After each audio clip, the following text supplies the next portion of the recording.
Hay una frase de Fidel que realmente a nosotros nos ha servido de mucho, principalmente para ir adelante. Y la frase dice: hemos hecho una revolución más grande que nosotros mismos. Porque no era una revolución solamente para el pueblo cubano, es que era una revolución para todo el mundo. Y nuestras ansias de tener, como dice Angie, el factor, el humano como el ente principal de todo el proceso, y no la parte material, no la parte de los mercados, de los capitales y demás, sino era el ser humano, la esencia del proceso, pues lógicamente que era algo más que nosotros mismos. Y creo que Cuba lo ha demostrado desde 1963, que empezó con la primera brigada de solidaridad en Argelia, hasta hoy en día, que sigue con médicos, maestros, asesores deportivos y mucho personal en el exterior prestando solidaridad internacionalista. Tenemos que hablar que cuando empieza la revolución hay dos cosas que tiene que enfrentar Cuba. Primero son las trabas externas. ¿Qué tenemos como trabas externas? Tenemos el acoso económico, viene el bloqueo. Estados Unidos empieza primero con un embargo a las piezas y accesorios de la mayoría de la industria cubana, que era de tecnología norteamericana, y lógicamente era la manera de frenar el proceso económico y que ahí no avanzara más la revolución. Vienen también los acosos diplomáticos, que los hemos visto hasta hoy en día, donde Estados Unidos se ha dedicado un poco que a chantajear a diferentes países, gobiernos y demás, para que en las diferentes votaciones que hemos tenido en la ONU contra el bloqueo, algunos o se abstengan o simplemente se pongan en contra de Cuba. Tenemos que mencionar que hace poquito, las Islas Palau, en esta votación no, que en las anteriores, Estados Unidos le había prometido 210 millones de dólares si votaba en contra de Cuba. Porque lógicamente las Islas Palau, la economía que tiene, no se logra sostener a sí misma. Y esa era una manera de enganchar. Y ahí, eso es parte de lo que es acoso diplomático. Y tenemos lógicamente las agresiones militares. No pensemos solamente en Girón. Hay que pensar que en Cuba hubo filtraciones de mercenarios por las costas cubanas.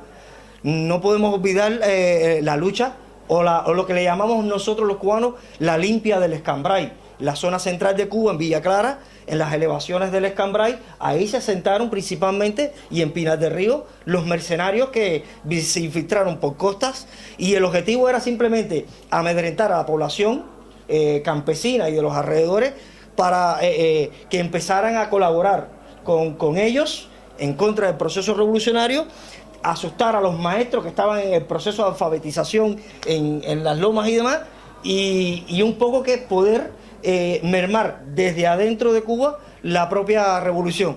Y lógicamente que fuera una excusa para que, como hay una guerra civil dentro de Cuba, pues Estados Unidos tiene la oportunidad de que me meto allá adentro y soy yo, como siempre se autocataloga, de gendarme del mundo, el policía que quiere ponerlo todo, y voy a ponerlo entre comillas, conchete y todo lo que quiera ponerle, todo lo quieren poner en un orden, lógico, el orden que le interesa a ellos. Es llevar esa democracia y libertad con bases militares, con acosos, con asesinatos, con apoyos a dictaduras militares. Recordemos Pinochet en Chile, recordemos la Stroessner en Paraguay, recordemos a los Somoza. Todas esas agresiones fueron parte de ese acoso militar que tuvo Cuba. Dentro de otras trabas externas estaba también el articular a Cuba dentro de lo que se llama sistema mundo. Un mundo lógicamente que estaba dividido, bipolar, y que era tratar de aislar a Cuba totalmente para que no tuviera vía de cómo desarrollarse económicamente, no tenga mercado donde comprar las piezas accesorios, principalmente americanas, norteamericanas, para poder llevar a cabo la industria cubana. No podemos olvidar que Cuba fue expulsada de la Organización de Estados Americanos, que es un instrumento lógicamente de Estados Unidos, y era parte de lo que había que hacer. Y lógicamente otra de las cuestiones que tiene Cuba, que tiene que enfrentar, son las limitaciones internas. Las internas. Una economía que se centraba prácticamente en lo que era el azúcar, y que lógicamente si se veía bloqueada, pues no, que tenía otra vía. La revolución se iba abajo porque económicamente no tenía sustento. Tuvimos la suerte, lógicamente, dentro del marco en que del contexto que nos empezamos a desarrollar, la mano amiga del CAME, que era el Consejo de Ayuda Mutua Económica, y con ellos logramos una economía macro que empezó a elevar el nivel de vida de Cuba y que lógicamente le dio una holgura, una vía de escape a Cuba para poder su desarrollo. Desafortunadamente ya el Che desde los años 60 había hecho mención de que ese bloque socialista que existía en Europa estaba a punto de resquebrajarse, algo que Cuba en cierto modo se resistió a aseverar como que iba a ocurrir, un poco que con la esperanza aquella de que se pudiera resolver la situación que se estaba dando y que se encaminara nuevamente el socialismo europeo. Para el contexto que estábamos viviendo, con el bloqueo que se había recrudecido, como había dicho Felipe, con la ley Torricelli en el año 92 y con la ley Helms-Burton en el año 96, pues había que repensar cómo Cuba se podía desarrollar, pero tenía que insertarse en el mundo, porque al fin y al cabo tenía que convivir con el exterior, y el exterior ya no era de dos polos, ya era diferente, y había que lógicamente que repensar este socialismo que estábamos llevando principalmente en el área económica, porque los principios se mantenían igual, eran los mismos. Seguíamos luchando por nuestra independencia, por nuestra soberanía y por nuestras libertades, las que se habían ganado con la revolución, manteniendo la sanidad, la salud, el deporte, las diferentes conquistas que se le habían logrado dar a Cuba con el desarrollo de la revolución. Esos principios son irrevocables, se tienen que mantener dentro del sistema, aún con todos los cambios que se puedan reestructurar dentro de lo que es la economía. Los lineamientos nacieron, primero que todo, de una cultura que tiene el pueblo cubano y que nació con la revolución, y es la de tener consenso, porque lo primero que tuvieron los líderes cubanos, los líderes de la revolución, es que cuando empezó la revolución, lo primero que hicieron fue acercarse a la masa y que la masa trabajara junto con la dirección política. La primera la Constitución de Cuba del año 1976, dentro del proceso revolucionario, ¿cómo nació?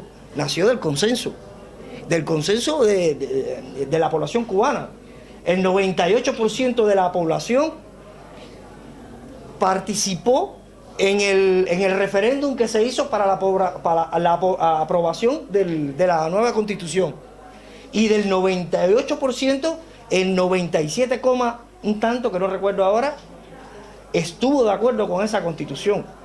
Pero las nuevas leyes de seguridad social, de reformulización de lo que era el trabajo y demás, también fue hecho con el consenso de la población.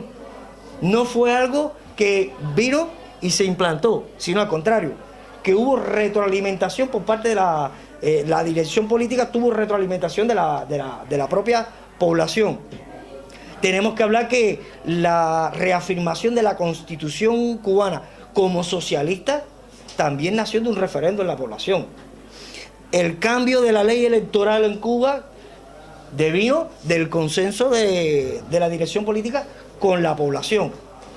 Toda esta cultura de consenso conllevó lógicamente a que los lineamientos que se aprobaron en el Congreso del Partido nacieron en una comisión, y permítanme que me guíe ahora un poquitito por algunos datitos que tengo aquí. Nacieron de 11 comisiones que fueron los que llegaron a los 291 lineamientos iniciales que se llevaron a discusión a la población. Se realizaron 163.079 reuniones en todo el país. De ellas participaron 8.913.838 ciudadanos. Se realizaron 3.019.471 intervenciones. De esas 3 billones de intervenciones, solamente no se aceptaron o se dejaron para un análisis posterior 50.000 de 3 millones o de más de 3 millones. De los 291 lineamientos que nacieron al principio, terminaron en 313. Quiere decir, se modificaron en todo el proceso el 68% de los lineamientos iniciales y además se agregaron otros. Como la población se volcó a tratar de buscarle la solución al problema de Cuba sin que ninguno de los planteamientos fuera a traicionar los principios elementales que los pilares fundamentales que sustentan el proceso revolucionario. Todos tenemos confianza absoluta de que camino, lógicamente, tenemos por caminar mucho, pero tenemos la confianza de que seguiremos siendo lo que hasta ahora somos. Somos marxistas-leninistas, somos martianos, somos fidelistas y vamos adelante con la revolución. Los ideales nuestros están ahí.